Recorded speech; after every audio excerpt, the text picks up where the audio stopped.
மயூரி பூக்கள் கதையை தொடர்ந்து கேட்கணுமா? சேனலை சப்ஸ்கிரைப் பண்ணுங்க.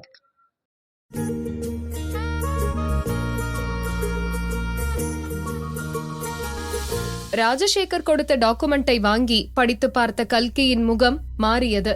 அவள் காலடியில் பூமி நழுவுவது போல இருந்தது.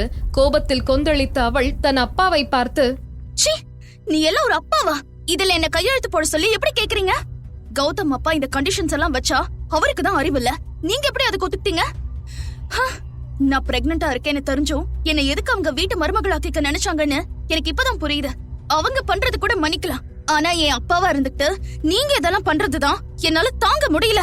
இப்ப எதுக்கு நீ இவ்ளோ டென்ஷன் ஆகுற? கௌதமுக்கும் வர்ஷாவுக்கும் கல்யாணம் ஆக போகுது. கௌதம் ஃபேமிலி இந்த கல்யாணத்துக்கு கிஃப்டா உன் பேர்ல இருக்கிற கம்பெனிய வர்ஷா பேர்ல மாத்தி தர சொல்றாங்க. அவ்வளவுதான். அவ உன் தங்கச்சி தானே, அவளுக்காக நீ இந்த கம்பெனியை விட்டு கொடுத்தாதா என்ன? ஓஹோ, இதுக்காக தான் என்ன அமெரிக்காவில இருந்து சீக்கிரம் வர சொல்லி அவசரப்படுத்துனீங்களா? என்னடா இது, இவ்ளோ நாள் இல்லாம இப்ப திடீர்னு டிவோர்ஸ் டாக்குமெண்ட்ல சைன் பண்றதுக்கு என்ன அவசரமா வர சொல்றாங்கன்னு நினைச்சேன். இப்பதானே புரியுது. இந்த கம்பெனி எனக்காக என் அம்மா விட்டுட்டு போனது. அவங்க ஞாபகமா இருக்கிற ஒரே விஷயம் இதுதான். அது கூட என்கிட்ட இருக்க கூடாதுன்னு நினைக்கிறீங்க பாருங்க. சீ, உங்களை அப்பான்னு சொல்லிக்கிறதுக்கே கேவலமா இருக்கு. என்னால இதை யாருக்கும் கொடுக்க முடியாது. நீங்க சொல்ற மாதிரி கிஃப்ட்ங்கிறது தானா கொடுக்கணும், கேட்டு வாங்க கூடாது. கல்கி, நீ ரொம்ப ஓவரா பேசுற. பெரியவங்க கிட்ட பேசுறோங்கிற எண்ணம் வேணும். நான் பேசுறது ஓவர்னா நீங்க கேக்குறதும் ஓவர் தான். என்னால கம்பெனியை கொடுக்க முடியாது. அம்மா, இவளுக்கு நான் கௌதம கல்யாணம் பண்ணிக்க போறத பார்த்தா பொறாம. அதனாலதான் இந்த கம்பெனியை கொடுக்க மாட்டேன்னு சொல்றா. ஆமா, அந்த கௌதம் பெரிய உலக அழக. அவனை வளைச்சு போட நான் ட்ரை பண்றேன் பாரு. நான் தான் அப்பவே அவன் எனக்கு வேண்டான்னு சொல்லிட்டேனே. அவனை எல்லாம் மனுஷி கல்யாணம் பண்ணிக்குவாளா? உன் குழந்தைக்கு அப்பா யாருன்னு தெரியாதப்பவே நீ இந்த பேச்சு பேசுறியே, தெரிஞ்சா இன்னும் என்னென்ன பேசுவ. ஆமா, இத்தனை வருஷம் ஆக போகுது. இப்பவாது அந்த குழந்தைக்கு அப்பா யாருன்னு தெரியுமா, இல்ல இன்னும் தெரியாத மாதிரி நடிச்சிட்டு தான் இருக்கியா என்று வர்ஷா அவளை பார்த்து குத்தலாக கேட்க, அடுத்த நிமிடம் பளார் என்ற ஒரு சத்தம் கேட்டது. வர்ஷா தன் கன்னத்தை பிடித்துக் கொண்டு திகைத்து போய் நின்று கொண்டிருக்க, கண்கள் சிவக்க ஆக்ரோஷமாக அவளை பார்த்த கல்கி, ஷட் அப். என்னடி தெரியணும் உனக்கு? என்ன தெரியணும்? என்னோட குழந்தைக்கு யார் அப்பாவா இருந்தா உனக்கு என்ன? நீ உன்னோட வேலைய மட்டும் பாரு. முடிஞ்சா அப்பா யாருன்னு தெரிஞ்சுக்கிட்டே நீ பத்துக்க, சரியா?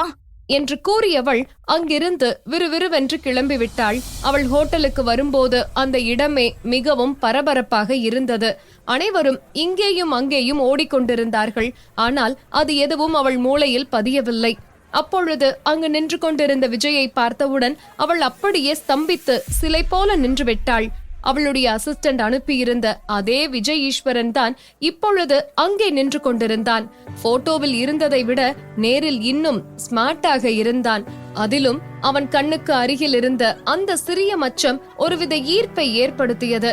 ஆனாலும் அவனை ரசிக்கும் மனநிலையில் அவள் இல்லை. அப்பொழுது விஜயும் அவளை பார்த்தான். ஆனால் அவளை தெரிந்தாற் போல காட்டிக்கொள்ளவில்லை. ஒருவேளை நான் தான் கல்கின்னு அவனுக்கு தெரியல போல. இதுவும் நல்லதுதான் என்று நினைத்து கொண்டே நேராக தன்னுடைய ரூமுக்கு சென்று விட்டாள். இங்கு விஜய் தன்னுடைய பாடிகார்டுகள் உட்பட அனைவரையும் வறுத்தெடுத்து கொண்டிருந்தான். நீங்க எல்லாரும் என்ன பண்ணிக்கிட்டு இருந்தீங்க? அபினவுக்கு மட்டும் ஏதாவது ஒண்ணு ஆச்சு, அதுக்கப்புறம் இருக்கு உங்களுக்கு என்று கத்தியவன் நேராக சிசிடிவி கண்ட்ரோல் ரூமுக்கு சென்று அதில் பதிவாகியிருந்த ஃபூட்டேஜ் அனைத்தையும் கவனமாக பார்க்க ஆரம்பித்தான். அப்போதுதான் கல்கி அபினவிற்கு முத்தமிடுவதை அவன் பார்த்தான். அதோ ஒரு பொண்ணு அபிக்கு கிஸ் பண்ணிக்கிட்டு இருக்கா. அவன் என் ரூமுக்கு ஆப்போசிட் ரூம்ல தான் இருக்கான்னு நினைக்கிறேன். கண்டிப்பா அவதான் அபியை என்னவோ பண்ணிட்டா என்று தனக்கு அருகில் இருந்த செக்ரட்டரியிடம் கூறிய விஜயின் கண்கள் கலங்கியது. அடுத்த நிமிடம் பாடிகார்டுகளுடன் சென்ற விஜய் கல்கியின் ரூம் கதவை தட்டினான். கதவை திறந்த கல்கிக்கு திடீரென்று விஜயை அந்த இடத்தில் பார்த்தவுடன் தூக்கி வாரி போட்டது. ஏய், என் பையன் எங்க? எனக்கு எப்படி தெரியும்? இங்க பாரு, என் பையன் அபினவ காணோம். நீதான் காலையில அவன் கூட பேசிக்கிட்டு இருந்த. என்ன நெருங்க என் பையனை யூஸ் பண்ணிக்க பாக்குறியா? அதுக்கு தான் பிளான் பண்ணி இந்த ரூம் எடுத்திருக்கியா? அவனை எங்க வச்சிருக்கிற? சீக்கிரம் சொல்லு. Mind your words mister. என்ன உங்க இஷ்டத்துக்கு பேசிக்கிட்டே போறீங்க? அந்த குழந்தை யாரு என்னன்னு எனக்கு தெரியாது. பாவம் தனியா நின்னுட்டு இருக்கானேன்னு நினைச்சுதான் நான் அவன்கிட்ட பேசினேன். அண்ட் ஒன் மோர் திங், நீங்க யாருன்னு கூட எனக்கு தெரியாது. Go and complaint to the police என்று அவனை திட்ட, அப்போது வேகமாக அங்கே ஓடி வந்த அவனுடைய செக்ரட்டரி, சார், அபினவ் கிடைச்சிட்டாரு.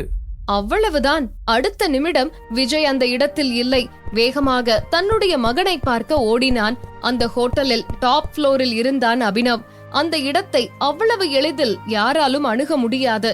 அங்கு கேமராவும் கிடையாது. விஜய் மட்டுமே அந்த இடத்திற்கு வருவான். அந்த இடம் எப்படி அபினவுக்கு தெரிந்தது என்று அவனுக்கு ஆச்சரியமாக இருந்தது. அனைவரும் தட தடவென்று ஓடிவரும் சத்தம் கேட்டு தூங்கிக் கொண்டிருந்த அபினவ் எழுந்து உட்கார்ந்தான். அவனை பார்த்தவுடன் விஜய், அபி, நீ எப்படி இங்க வந்த? ஏன் நான் இங்க வரக்கூடாதா? வர வர நீ ரொம்ப எதிர்த்து பேச ஆரம்பிச்சுட்ட. யார பார்த்து இதெல்லாம் கத்துக்கிட்ட? போர் அடிச்சுதுப்பா, அதான் நான் இங்க வந்தேன். அவன் கண் கலங்குவதை பார்த்த விஜயால் தாங்கிக் கொள்ள முடியவில்லை. உடனே அவனை மார்போடு வாரி அணைத்துக் கொண்டவனின் கண்களும் கலங்கியது. அபினவை காணவில்லை என்றவுடன் அவனுக்கு ஒரு நிமிடம் உயிரே போய்விட்டது. அப்படி இல்ல கண்ணா, உன்னை காணோன்ன உடனே அப்பா ரொம்ப டென்ஷன் ஆயிட்டேன் தெரியுமா? நீ அப்பா கிட்ட சொல்லிட்டு போயிருக்கலாம்ல. எனக்கு ஒண்ணும் இல்லப்பா, நான் நல்லா தான் இருக்கேன். நீங்க ரொம்ப பிஸியா இருந்தீங்களா, அதான் நான் சொல்லாம வந்துட்டேன். இனிமே இந்த மாதிரி அப்பா கிட்ட சொல்லாம எங்கேயும் வரக்கூடாது, சரியா?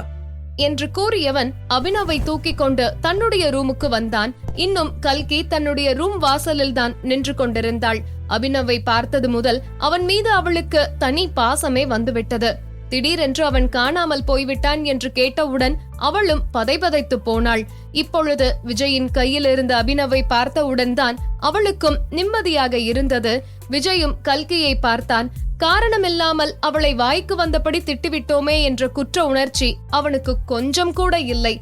அவளை பார்த்தும் பார்க்காதவன் போல அலட்சியமாக தன்னுடைய ரூமுக்குள் சென்று விட்டான். என்ன மனுஷன் இவன்? குழந்தைய காணோன்ன உடனே அவ்வளவு பேச்சு பேசினா, இப்ப சாரின்னு ஒரு வார்த்தை சொல்றானா பாரு. Irritating idiot. உள்ளே வந்த கல்கி டிரெஸ் சேஞ்ச் செய்து கொண்டு ரக்ஷிதாவுக்கு டிஃபன் செய்து அவளை சாப்பிட வைத்து தூங்க வைத்து விட்டு பெட்டில் வந்து படுத்தாள். அவள் மனதில் பல கேள்விகள் ஓட ஆரம்பித்தது. அம்மா எனக்காக கொடுத்த கம்பெனிய எதுக்காக கௌதம் குடும்பம் வேணும்னு நினைக்கிறாங்க? நான் அந்த கம்பெனி பத்தி நிறைய விஷயம் விசாரிக்க சொல்லியிருந்தேன். இப்ப என்கிட்ட அந்த டீடைல்ஸ் இருக்கு. ஆனா அதையெல்லாம் பார்க்க எனக்கு மனசு வரல. அந்த கம்பெனில இருந்து வர்ற இன்கம் வச்சு அதுல ஒர்க் பண்ற ஒர்க்கர்ஸ்க்கு கூட சம்பளம் கொடுக்க முடியாது. இதுல எங்க இருந்து லாபம் பாக்குறது? அதுவும் அது ஒரு சாதாரண மெடிக்கல் கம்பெனி. அந்த கம்பெனியை வாங்கறதுக்கு எதுக்காக இந்த கௌதம் ஃபேமிலி இவ்ளோ இன்ட்ரெஸ்டடா இருக்காங்கன்னு தெரியலையே என்று அவள் யோசித்துக் கொண்டிருக்கும் போது அவள் மொபைல் ரிங் ஆனது. வர்ஷாதான் கால் செய்தாள். அவளிடம் பேசவே கல்கிக்கு பிடிக்கவில்லை. வேண்டா வெறுப்பாக போனை எடுத்து ஹலோ என்று சொல்லவும் மறுமுனையில் இருந்த வர்ஷா, என்ன கல்கி, கம்பெனியை என் பேர்ல எழுதி வைக்கிறது பத்தி ஏதாவது யோசிச்சியா? நான் தான் அப்பவே முடியாதுன்னு சொல்லிட்டேனே. திரும்ப திரும்ப எதுக்கு கால் பண்ணி நான் தொந்தரவு பண்ற? கல்கி, இந்த கம்பெனிக்கு பதிலா உனக்கு நான் 5 லட்சம் ரூபாய் கொடுக்கறேன். உன் லைஃப்ல இது வரைக்கும் 5 லட்சத்தை நீ முழுசா பாத்திருக்கியா? அத வாங்கிட்டு கம்பெனியை என் பேர்ல எழுதி வச்சிரு. இதை விட உனக்கு நல்ல ஆஃபர் கிடைக்காது. அந்த கம்பெனியின் மதிப்பு தற்பொழுது 50 லட்சம் ரூபாய் என்று கல்கிக்கு தெரியும். இந்த கம்பெனி அவளுக்கும் அவளுடைய குழந்தைக்குமே சேர வேண்டும் என்று அவளுடைய அம்மா உயில் எழுதி வைத்திருந்தாள். நீ என்ன எனக்கு பிச்சை போடுறியா? இப்ப நான் தங்கி இருக்கிற சூட் ரூமோட ஒரு நாள் வாடகை 25,000 ரூபாய். ஒரு மாசத்துக்கு நான் இதை புக் பண்ணிருக்கேன். பணம் என்கிட்ட எக்கச்சக்கமா இருக்கு. இந்த 5 லட்சம் வந்து எனக்கு எதுவும் ஆக போறது இல்ல. இது எங்க அம்மா எனக்கு கொடுத்தது. இதை யாருக்காகவும் நான் விட்டு கொடுக்க மாட்டேன் என்று மனதுக்குள் நினைத்துக் கொண்டவள் அமைதியாக இருக்க, என்ன 5 லட்சம் பத்தலையா? சரி, இன்னொரு 1 லட்சம் தரேன். நான் ஒரு மெடிக்கல் ஸ்டூடெண்ட். எனக்கு தான் அதை பத்தி நல்லா தெரியும்.